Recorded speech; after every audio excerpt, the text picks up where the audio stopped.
আসসালামু আলাইকুম ভিউয়ার্স, এখানে যে মাছগুলো দেখতেছেন ওতে পুকুর আমরা প্রস্তুতি কিভাবে করব ওতে রেনু চাষ করার জন্য।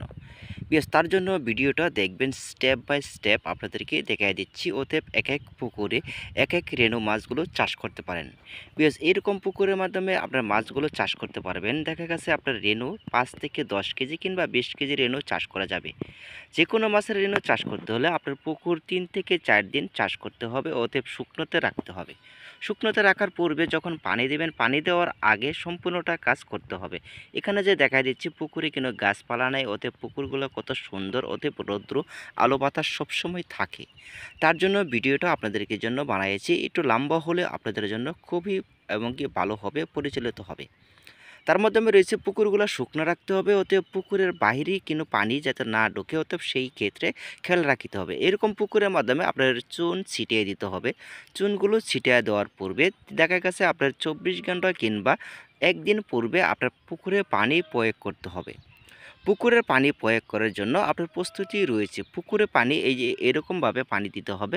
পানিটা রাখবেন আপনার 3 থেকে 4 ফুট, ওতে 5 ফিট। তার মাধ্যমে রয়েছে এক এক পুকুরে এক এক রেনু। বিয়স দেখা গেছে আপনার যদি কই মাছ চাষ করেন, কই মাছের ক্ষেত্রে আপনার পুকুরের পানির একদিক দিয়ে শুকনো হবে, আরেক দিক দিয়ে পানিটা দিয়ে দিতে হবে। অন্য অন্য মাছগুলো ধরার পূর্বে তারপরে আপনার পানি দিয়ে দিতে হবে। এভাবে আপনারা রেনুগুলো নিয়ে চাষ করেন। অতএব এখন বিস্তারিত নিয়ে যাব হ্যাচারিতে। এখানে যে মাছগুলো দেখতেছেন, যে ডিমগুলো দেখাই দিচ্ছি, সেই ডিমগুলো মাছের ফোটানো হচ্ছে। এই মাছগুলো আপনার 5 দিন এইরকম বোতলে থাকতে হবে। 5 দিন পূর্বে এই মাছগুলো দেখা গেছে টাঙ্কিতে চলে যাবে। একদিন পূর্বে যে রেনু মাছগুলো আপনারা ডেলিভারি দিয়ে থাকবো। আগেই বলেছি এক এক মাছ এক এক পুকুরে চাষ করতে পারেন। কই মাছ যদি আপনারা চাষ করেন তার জন্য রয়েছে, ভিডিওটা সম্পূর্ণটা দেখবেন। বিকজ এখানে যে রুই, কাতল, মিরকা এরকম বোতলের ভিতরে রাখার পূর্বে মাছের ডিম উৎপাদন করে ওতে রেনুর বাচ্চা হয়ে গেলে তখন আমরা সরাসরি পুকুরে প্রয়োগ করি। পুকুরটা যা আগে দেখা দিচ্ছে সেইভাবে প্রস্তুতি করতে হবে। বেশ, এখানে রয়েছে আউটলাইনের পানি বার হচ্ছে 24 ঘন্টা, অতএব ভিতরে পানি ঢুকতে আছে 24 ঘন্টায়। এভাবে সফলতা থাকে। এখানে দেখতেছেন এই বোতলের ভিতরে মাছগুলো রয়েছে থাই সরপুঁটি মাছ। এই থাই সরপুঁটি মাছগুলো আপনার পুকুরের পানি রাখতে হবে 2.5 ফিট। 2.5 ফিট পানির মাধ্যমে পুকুরে চুন দিতে হবে কম, অতএব পুকুরটা শুকনা একদিন রাখবেন। তারপরে পুকুরের পানি সেকে ঢুকাতে হবে যে কোনো জায়গা থেকে। ভালো ফ্রেশ পানি ঢুকাবেন, ওতে পানির কালার রাখতে হবে সবুজ।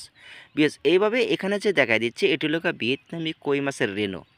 এই কই মাছের রেনু আপনার 4 দিন বয়স হয়ে গেলে টাঙ্কি থেকে তারপর পুকুরে সরাসরি প্রয়োগ করতে হবে এবং কি উৎপাদনের জন্য। পুকুর থেকে উৎপাদন হয়ে থাকে পোনা মাছ। এই পোনা মাছগুলো আমরা বিক্রি করে থাকি সরাসরি হোম ডেলিভারি।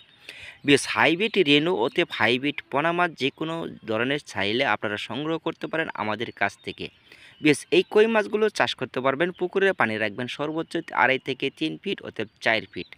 এই কই মাছের ক্ষেত্রে রয়েছে, কই মাছগুলো এক সাইজের ভিতরে হয়ে থাকবে। এক একটা এর মাছ ছিল প্রায় 2টা কেজি, অতএব 3টা কেজি। তার মাধ্যমে এই কই মাছের রেনু সংগ্রহিত করা রয়েছে। আপনারা অবশ্যই চাইলে অর্ডার করতে পারেন। আপনার 5 দিন আগে অর্ডার করতে হবে রেনু মাছগুলো পেতে হলে। বেশ, এই কই মাছের ক্ষেত্রে রয়েছে কি কি বৈশিষ্ট্য। কই মাছের ক্ষেত্রে কই মাছের যে আপনার ময়লা থাকে সেই ময়লাগুলো সেকে এবং কি সরায় দিতে হবে। এখানে আউটলাইনের পানি থাকতে হবে, অতএব 24 ঘন্টা এই পানি আবার পুনরায় কই মাছের ক্ষেত্রে কিংবা টাঙ্কিতে ঢুকতে পারবে না। এই পানি সরাসরি বাহিরে চলে যাবে। বেশ, এইভাবেই আমরা সবসময় রেনু উৎপাদন করে থাকি, ওতে পোনা মাছগুলো সুসলভাবে উৎপাদিত করা হয়। পদ্ধতিটা এবং কি কেমন লেগেছে অবশ্যই ভিডিওতে কমেন্টে জেনে নেবেন। ভিউয়ার্স, যে কোনো মাছের ক্ষেত্রে যে কোনো পোনা আপনারা সংগ্রহ করতে পারেন আমাদের কাছ থেকে। আমরা ভালো মানের পোনা উৎপাদন করে থাকি, ওতে ভালো রয়েছে সেটা আমরা সবসময় আপনাদেরকে দেখে থাকি। অবশ্যই মাছের হেল্পের জন্য অবশ্যই আপনারা যোগাযোগ করবেন, ওতে পরামর্শ নেওয়ার জন্য অবশ্যই কল করে যোগাযোগ করবেন। বেশ, আমাদের ঠিকানা ময়মনসিংহ থানা 30 সাল, ফিশারম্যান।